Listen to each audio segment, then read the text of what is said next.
우리 다 같이 하나님의 말씀 보시겠습니다. 하나님의 말씀은 마태복음 16장 1절로 4절까지 있는 말씀이 되겠습니다. 오늘 하나님 말씀은 마태복음 16장 1절로 4절까지 있는 말씀이 되겠습니다. 우리 교독하십시다. 바리새인들도 사두개인들과 함께 와서 시험하며 그분께서 하늘로부터 오는 표적을 자기들에게 보여줄 것을 그분께 요구하며 그분께서 그들에게 응답하여 이르시되 너희들 되면 너희가 말하기를 하늘이 붉은이 날씨가 좋았습니다. 또 아침에는 하늘이 붉고 흐리리 오늘은 날씨가 구주리라 하는도다. 오 너희 위선자들아 너희가 능히 하늘의 모습은 분별하거니와 시대의 표적들은 분별하지 못하느니라. 다 같이 읽습니다. 시작. 악하고 음란한 세대가 표적을 구하나 대언자 요나의 표적 외에는 아무 표적도 그 세대에게 주지 아니하리라 하시고 그들을 남겨둔 채 떠나가시니라. 살아계신 아버지, 오늘 이 하나님 말씀이 우리 심령 골수를 찔러 쪼개어 새롭게 하는, 거듭나게 하는, 참 주님 앞에 온전히 서게 하는 생명의 말씀이 되게 해 주옵소서. 오늘 이 연약한 종을 붙드시고 사용해 주옵소서. 예수님 이름으로 기도하옵나이다. 아멘.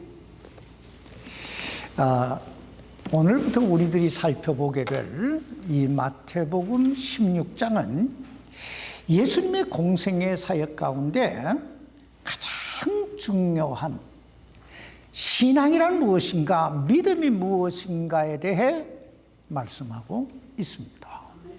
여러분, 참된 신앙이란 무엇일까요? 참된 신앙이란 첫째, 그 믿음의 대상이 있어야 됩니다. 다시 말하면 내가 지금 누구를 믿느냐 하는 그 믿음의 대상이 분명해야 된다 하는 것입니다. 둘째는 믿음의 내용이 있어야 됩니다.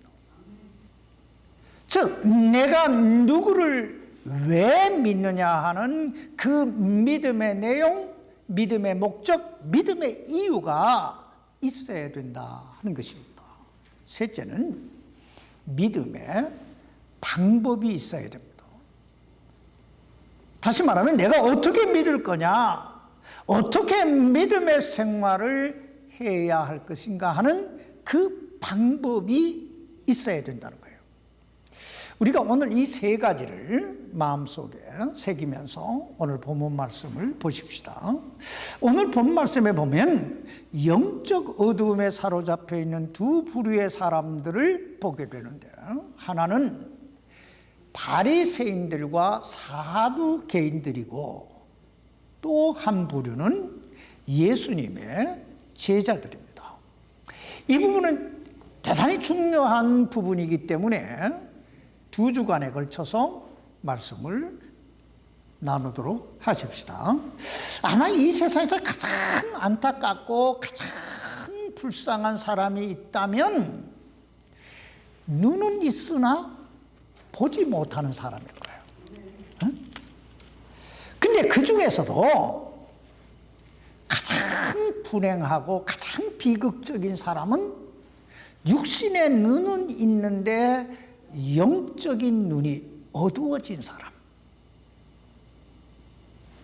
그래서 영적인 일을 보지 못하는 사람. 이런 사람들이 가장 불행한, 가장 비참한 사람입니다. 이런 사람을 가르쳐 요한복음 1장 5절에 보면 이렇게 말씀하고 있습니다. 그 빛이 어둠 속에 비치되 어둠이 그것을 깨닫지 못하더라. 한마디로 영적으로 어둠에 사로잡힌 사람은 아무리 아무리 강력한 빛이 비춰도 그 빛을 볼 수도 없고 깨달을 수도 없다는 거예요. 성경은 이런 사람들을 가리켜서 하나님과의 관계가 단절된 사람이다 이렇게 말합니다. 뭐라고 말한다고요? 하나님과의 관계가 단절된 사람. 그러니까 영적 소경인 사람은 하나님과의 관계가 단절된 사람이다. 여러분, 사람이 하나님과의 관계가 단절되면 어떻게 될까요?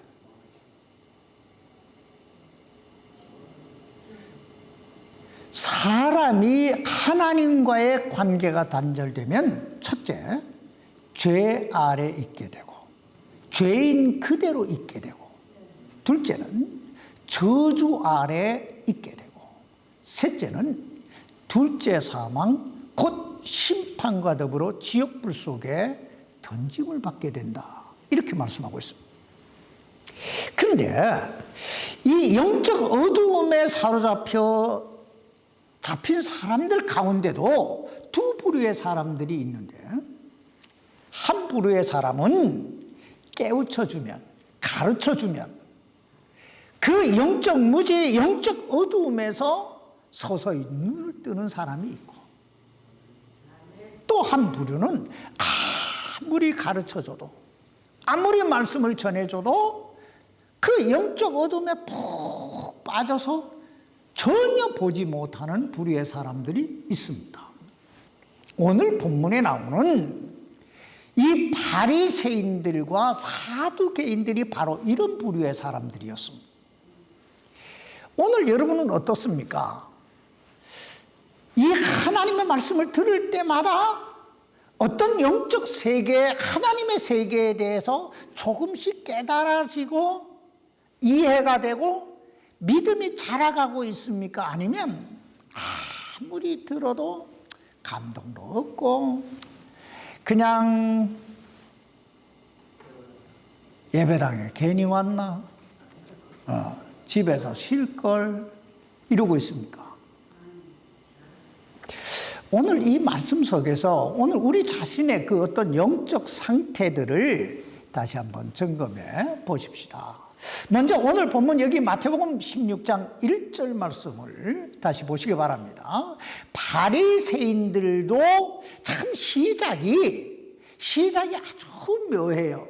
바리새인들도 할 때 뭔가 어떤 뉘앙스가 있잖아요. 그러니까 바리새인들은 안 그래야 되는데 그렇다 이런 뜻이 담겨져 있는 어떤 느낌이 와요.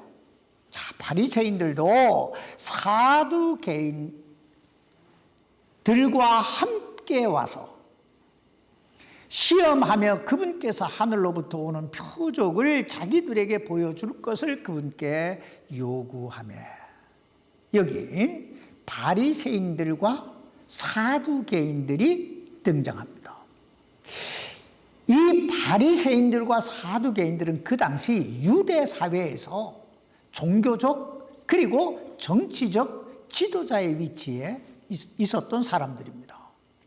그러므로 저들은 그 누구보다도 예수님과 가까워야 될 사람들이었어요. 왜냐하면 저들은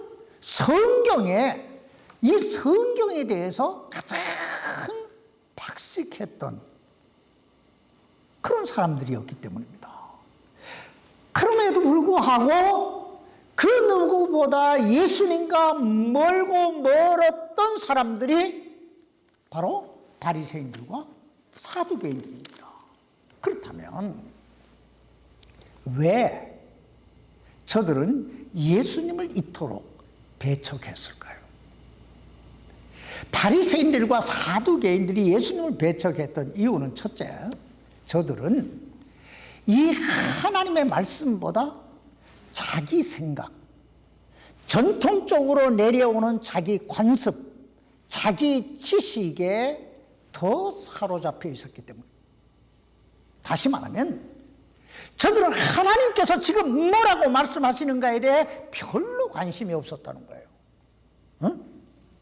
근데 안타까운 건 오늘날에도 이런 부류의 사람들이 참 많다는 거예요. 여러분, 신앙이란 무엇일까요?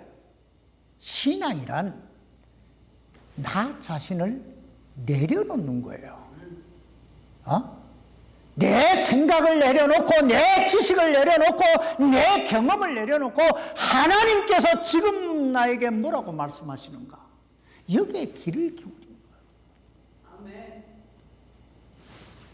근데 바리새인들과 사두개인들은 그 자기 생각에, 자기 지식에, 자기 경험, 자기 관습에 꽉 사로잡혀 있었다는 거예요. 그래서 저들은 예수님 배척했다는 거예요.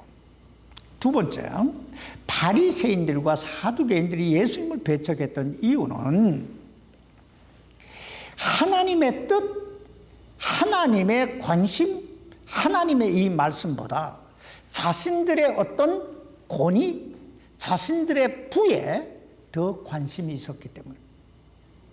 한마디로 이기적인 자기 욕심에 사로잡혀 예수님을 배척했다는 거예요.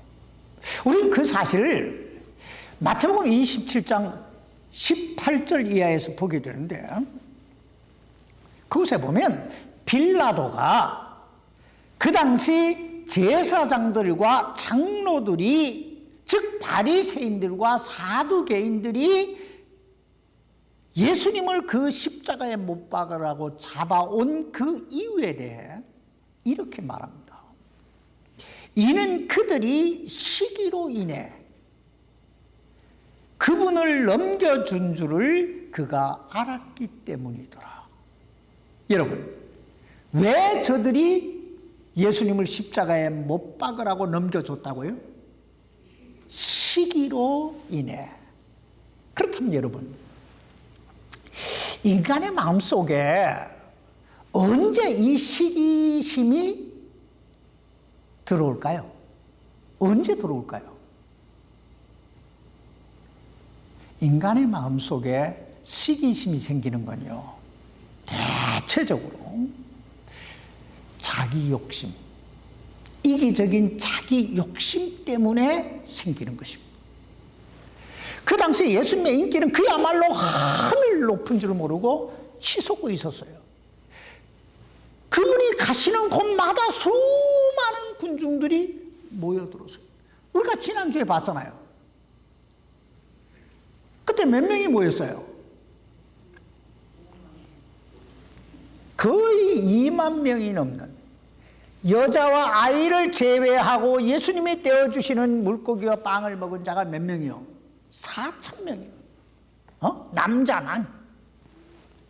왜냐하면 예수님이 전하시는 그 말씀 속에는 생명이 있고 능력이 있고, 예수님의 그 손길에는 놀라운 기적들이, 안전병이가 일어나고 소경이 눈을 뜨고 중풍병자가 일어나 걷고, 문둥병자가 온전해지고,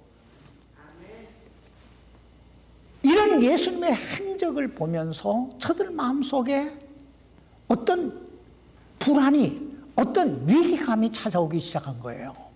야, 이러다가 우리 설 자리 없는 거 아니야? 그 당시 바리새인들과 사두개인들은 막강한 부와 권력을 가지고 있었습니다. 근데 예수님의 등장으로 말미암아 서서히 그 권력과 부가 위협받기 시작한 거예요. 여러분, 권력과 부를 축적하고 유지하기 위해서는 무엇이 필요할까요? 첫째는요, 섬겨줄 사람이 필요하고, 돈을 만들어줄 사람이 필요한 거예요. 섬겨줄 사람이 있어야, 돈 만들어줄 사람이 있어야 권력이 유지되고 부가 유지될 거 아니에요. 그런데 예수님의 등장으로 말미암아 사람들의 관심이 저들에게서 다 예수님께로 그 중심 이동을 하기 시작하는 거예요. 그러니까 그 마음속에 시기심이 생긴 거예요. 여러분, 예수님께서 예루살렘 성전에 입성하셔서 제일 먼저 하신 일이 뭘까요? 채찍을 들어 장사하는 사람들에 내쫓은 거예요. 내쫓은 거예요. 여러분, 그때 가장 손해를 많이 본 사람들이 누굴까요? 우리 알아야 돼요. 그때 가장 손해를 많이 본 사람은, 물론 장사하는 사람들도 손해를 봤겠지만 가장 손해를 많이 본 사람은 바리새인들과 사두개인들이었습니다. 왜냐하면 저들은 그 성전의 주인이 그들이었어요. 그래서 장사하는 사람들에게 자리 빌려주고 뭐 받아요? 요즘 말로 다 전세로 아니면 월세로 다 이렇게 세 받아서 풀을 축적했어요. 그런데 그 장사하는 사람들을 예수님이 다 내쫓았으니까 돈이 안 들어오잖아요. 그러니 얼마나 예수님 미웠겠어요. 이처럼 바리새인들과 사두개인들은 하나님 말씀보다 자기 생각에, 자기 지식에, 그리고 하나님의 뜻보다는 자기 권력에, 자기 부에 더 관심이 있었기 때문에 예수님 배척했던 거예요. 그러므로 바리새인들과 사두개인들이 오늘 예수님을 찾아왔잖아요. 찾아왔는데 목적이 뭐예요? 믿으려고, 섬기려고 찾아왔습니까? 아니죠. 시험하기 위해, 무너뜨리기 위해 아주 불순한 동기로 찾아왔습니다. 근데 이 바리새인들과 서기관들이, 사두개인들이 예수님을 찾아온 게 이번이 처음이 아니에요. 마태복음 3장에서 찾아오고 12장에서 찾아오고 15장에서도 찾아와요. 그리고 저들이 예수님의 말씀을 들어요. 그런데 성경 그 어디를 찾아봐도 그들이 회개했다든지 믿었다든지 순종했다든지 하는 부분이 큰 것도 없어요. 그렇다면 저들은 왜 그토록 예수님 만나고 하나님 말씀을 들었음에도 불구하고 믿지도 회개치도 순종치도 않았을까요? 이유는 간단해요. 저들이 예수님을 찾아온 그 목적, 그 동기가 잘못됐기 때문입니다. 조금 전에 살펴봤듯이 저들은 이미 그 머릿속에, 그 마음속에 자기 생각이 가득 차 있는 거예요. 게다가 하나님의 말씀보다 돈이, 권력이 그 마음을 완전히 사로잡고 있는 거예요. 그러니까 그 말씀이 그 마음에 들어갈 틈이 없는 거예요. 믿겠다고 찾아온 게 아니에요. 무너뜨리겠다고 찾아온 거예요. 그런데 우리들이 여기서 한 가지 명심해 둬야 할 게 있는데요. 오늘 본문 이후로 예수님께서 저들과 단 한 번도 만났다든지 말씀을 가르치셨다든지 논쟁하셨다든지 이런 내용이 한 번도 없다는 거예요. 바리새인들은, 그리고 사두개인들은 그 당시에 이 세상에서 가장 존경받던 사람들이었습니다. 그러나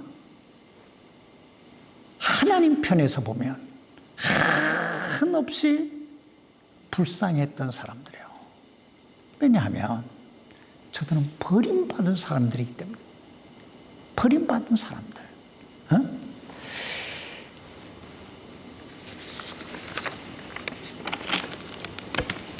오늘 이 바리새인들과 사두개인들을 다시 한번 잘 보십시다. 사실 이들은요, 그 누구보다 예수님과 가장 가까운 자리에 있었던 사람들이었어요. 저들은 예수님으로부터 직접 하나님의 말씀을 들었고 예수님이 행하시는 큰 놀라운 기적들을 목격했던 사람들이에요.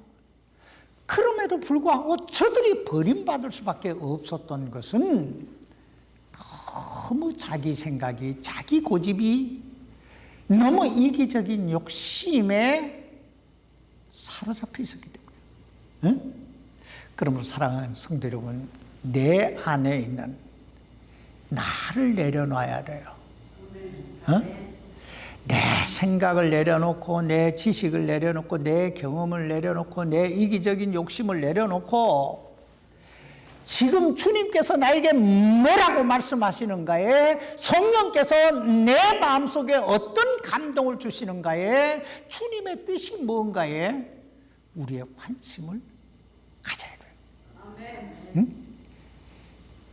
내가 얼마나 교회를 오래 다녔냐, 내가 얼마나 헌신했냐, 얼마나 전도했냐, 이게 중요한 게 아니에요.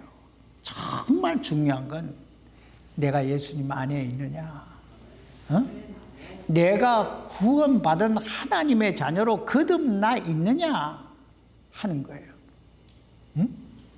더 나가서 내가 하나님 앞에 섰을 때 정말 잘했다 칭찬받을 만한 그런 그리스도인으로 살고 있는가, 이게 중요한 거예요. 둘째, 우리가 여기 생각해 봐야 할 것은 바리새인들과 사두개인들이 함께 했다는 거예요. 함께 했다. 사실 엄밀하게 따지고 보면 이들은 함께 할 수 없는 사람들이었어요. 왜냐하면 저들은 서로가 다른 신앙관을 가지고 있었기 때문입니다. 여러분, 사두개인들이 누굴까요? 사두개인. 잘 기억해 두세요. 사두개인들은 영혼이나 부활이나 천국이 없다고 믿는 사람. 응? 요즘 말로 하면 자유주의 신앙을 가진 사람들, 그런 이단들이었다는 거예요. 그러나 바리새인들은 영혼도 믿고 천국도 믿고 부활도 믿는 아주 전통적인 신앙관을 가지고 있었던 사람이에요. 그런데 놀랍게도 이들이 함께 하고 있다는 거예요. 제가 아까 1절을 읽으면서 바리새인들도 함께, 좀 뉘앙스가 좀 이상하지 않냐, 내가 이렇게 표현한 이유가 그거예요. 함께 할 수 없는 사람이 함께 하고 있는 거예요. 그런데 제가 이 말씀을 늘 이렇게 묵상할 때마다 한 가지 떠오르는 게 있어요. 오늘날 종교인들이 행하고 있는 에큐메니컬 종교 세계 연합 운동, 이거 꼭 바리새인들과 사두개인들이 함께하는 모습 같아요.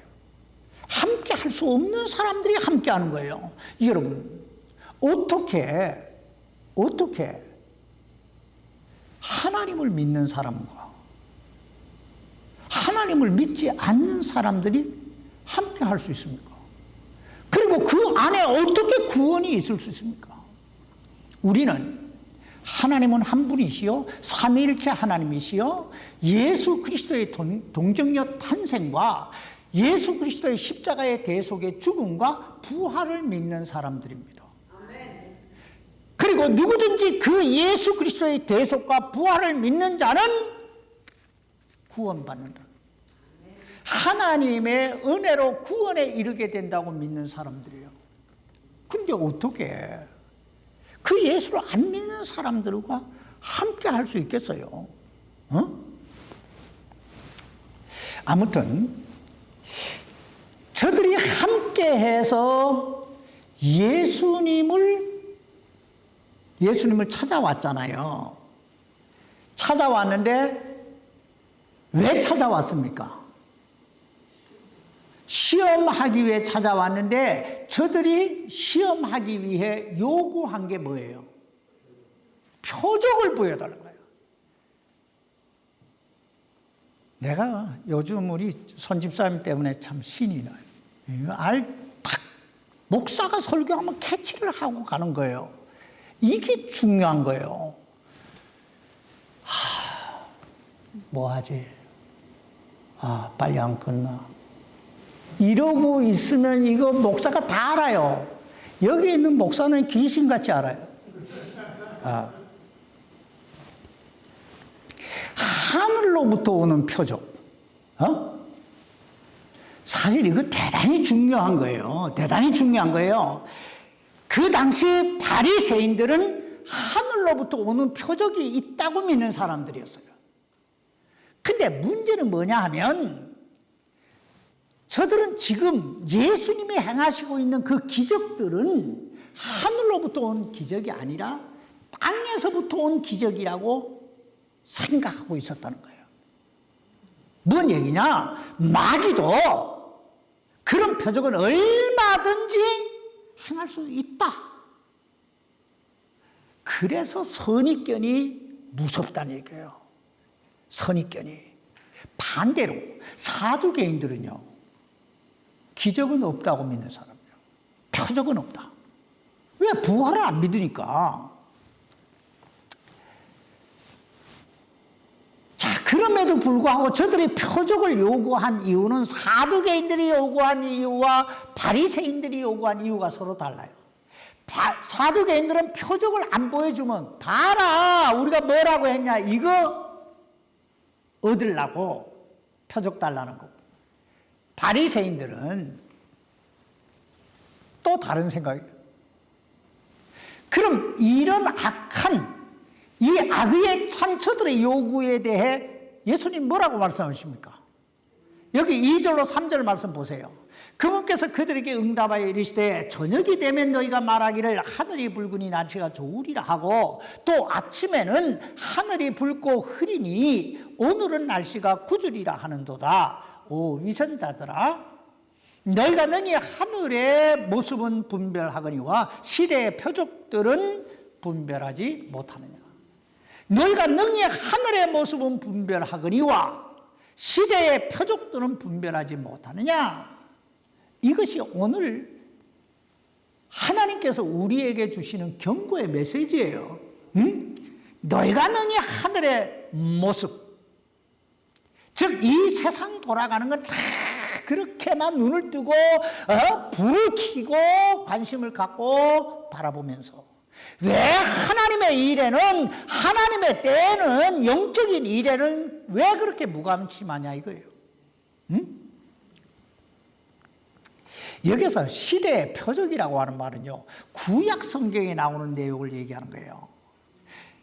구약 성경 중에서 특별히 이사야서에 보면 메시아가 오시면 안전뱅이가 일어나고 소경이 눈을 뜨고 여러 가지 기사와 이적이 일어나리라고 말씀하고 있는 거예요. 그럼에도 불구하고 성경에 박식한 이 종교 지도자들이라고 하는 사람들이 그걸 볼 줄 모르냐, 지금 그렇게 책망하시는 거예요. 근데 사실요, 좀 더 엄밀하게 따지고 보면 저들이 몰랐던 게 아니고 저들이 믿지 않았던 거예요. 자, 여러분, 우린 그 사실을요, 마태복음 2장에서 보게 돼요. 마태복음 2장에 보면 동방박사들이 탄생하신 예수님을 경배하기 위해서 저 동방에서 오다가 헤롯 궁전에 들리게 돼요. 그때 이 동방박사들이 메시아가 탄생했는데 그 메시아가 탄생할 곳이 어디냐고 이제 묻는 거예요. 그러자 그들이 이제 헤롯이 잘 접대하고 보내놓고 헤롯이 서기관들을 불러다가 묻잖아요. 뭐라고 물어요? 메시아가 어디서 탄생한다고 했느냐? 그러자 서기관들이 뭐라고 말해요? 유대 베들레헴입니다. 저들은 정확하게 알고 있었던 거예요. 그럼에도 불구하고 문제는 저들이 믿지 않았다는 거예요. 머리로는 다 알아. 그런데 하시 믿질 않은 거예요. 그러므로 오늘 우리에게 중요한 게 뭐예요? 아는 게 중요한 것이 아니라 믿고 행하는 게 중요하다는 거예요. 응? 또 오늘 이 말씀과 비슷한 내용을 우리가 누가복음 12장에서도 봤잖아요. 한마디로 뭐예요? 어찌하여 세상 돌아가는 것은 그렇게 잘 알면서 하나님의 일에 대해서는 왜 그렇게 무관심하냐? 오늘 여러분은 어떻습니까? 오늘 여러분의 그 관심은 어디에 있습니까? 주님은 지금 저들을 향해 이렇게 말씀하고 있는 거예요. 여기 4절 말씀 보시기 바랍니다. 악하고 음란한 세대가 표적을 구하나 대언자 요나의 표적 외에는 아무 표적도 그 세대에게 주지 아니하리라 하시고 그들을 남겨둔 채 어떻게 해요? 떠나가시니라. 여러분 지금 예수님께서 누구에게 악하고 음란한 세대라고 책망하고 있습니까? 바로 표적 보여달라고 하는 이 바리새인들과 사두개인들을 향해서 악하고 음란한 세대라고 지금 말씀하잖아요. 아니, 이 말씀은 표적을 구하는 모든 세대에게 하신 말씀이에요. 보여주면 믿겠다는 사람. 왜냐하면 표적 구하는 사람 치고 표적 봤다고 예수 믿는 사람 하나도 없어요. 표적 보여줘 봤자 어차피 어떤 표적 보여줘 봤자 그 사람 예수 안 믿을 사람이에요. 죽은 사람이 일어나 봐요. 처음에는 와 이러죠. 그 다음에는 안 죽었던 사람이야. 원래 그냥 까무러쳤던 사람이 살아난 거야. 다 그러잖아요. 우리도. 처음에 와 하지 조금 지나면 에이 이래요. 그러면서 요나의 표적 외에는 아무 표적도 주지 않겠다. 이렇게 말씀합니다. 여러분 요나의 표적이 뭐예요? 요나의 표적은 한마디로 예수님의 십자가의 대속의 죽음과 부활을 얘기하는 거예요. 요나가 물고기 뱃속에 들어갔다 사흘 만에 살아난 것 같이 나도 땅속에 들어갔다 부활하리라. 지금 그 얘기를 지금 하시는 거잖아요.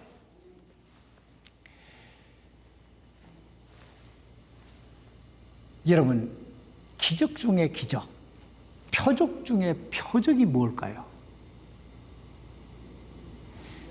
기적 중에 기적, 표적 중에 표적은 예수 그리스도의 십자가의 대속의 죽음과 부활인 줄 믿습니다. 왜냐하면 보세요, 잘 보세요. 예수 그리스도의 십자가의 대속은 우리 인류의 죄의 문제, 심판의 문제를 해결한 거예요. 예수 그리스도의 부활은 우리의 죽음의 문제, 우리의 영생의 문제를 해결한 거예요. 그러니 이보다 더 놀라운 기적, 이보다 더 놀라운 표적이 세상에 어디 있습니까? 그러므로 누구든지 아무라도 예수 그리스도의 십자가의 대속의 죽음과 부활을 믿는 자는 죽어도 살고 살아도 살고 영원히 사는 줄 믿습니다. 그러니 어찌 이게 기적 중에 기적이 아니고 표적 중에 표적이 아니고 뭐겠어요? 그러므로 다른 표적 구하는 자들은 다 악하고 음란한 세대라고 책망하신 거예요. 그 사람들 별별 것 다 갖다 줘봤자 소용없어요. 마지막으로 하나만 더 좀 살펴보고 마칩시다. 오늘 4절 하반절 말씀 보시기 바랍니다. 그들을 남겨둔 채 어떻게 해요? 저는 이 말씀을 묵상하면서 아마 이 세상에서 가장 비극적인 이별이 아닌가 하는 생각을 해요. 가장 가슴 아픈 이별.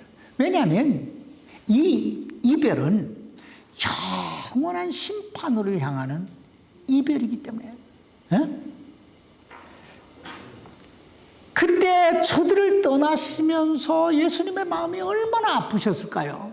그렇게 가르쳐도, 그렇게 설명을 해도, 그렇게 사랑으로 보듬어도 깨닫지 못하면, 본인이 깨닫지 못하면, 본인이 받아들이지 않으면 어찌할 수 없는 거예요. 그러면 성경에는 지금이라고 하는 단어가 자주 나와요. 특별히 고린도후서 6장 2절에 보면 이렇게 말씀하고 있어요. 보라, 지금이 받아주시는 때요. 지금이 은혜 받을 만한 때요. 보라, 지금이 무슨 날이다? 구원의 날이로다. 그렇습니다. 지금이에요. 지금이 기회예요. 그러므로 우린 생각해야 돼요. 난 지금 구원받았나? 나는 지금 주님 앞에 쓰임받고 있나? 나는 지금 이대로 살아도 좋은가? 우린 다 사람인지라 실수할 수 있고 넘어질 수 있고 시험에 들 수 있어요. 그러나 그 자리, 그 시험의 자리, 그 죄의 자리에 계속 머물러 있는 것은 대단히 위험한 일입니다. 왜냐하면 주님이 떠나시고 나면 다시는 기회가 없을 수도 있기 때문입니다. 여러분, 한 가지 꼭 오늘 마음속에 새겨두세요. 우리 주님은 온전한 자를 부르시기 위해 오신 게 아니에요. 온전치 않은 자를 불러서 회개케 하시고 온전케 하시고 쓰시기 위해 우리 주님이 오신 줄 믿습니다. 그러므로 늘 생각하면서 합시다. 하나님께서 우리 모두에게 참 믿음을 주시기를 우리 주 예수 그리스도의 이름으로 축원합니다. 기도하십시다. 살아계신 아버지 하나님, 우리가 표적을 구하는 어리석은 자가 되지 말게 하시고 오직 이 하나님 말씀, 이 성경에서 답을 찾고 이 하나님의 말씀을 믿음으로 거듭나게 하시고 주님 앞에 참 쓰임받는 그런 생애를 살아갈 수 있도록 아버지 우리 모두를 붙들어 주옵소서. 살아계신 예수님 이름으로 기도하옵나이다. 아멘.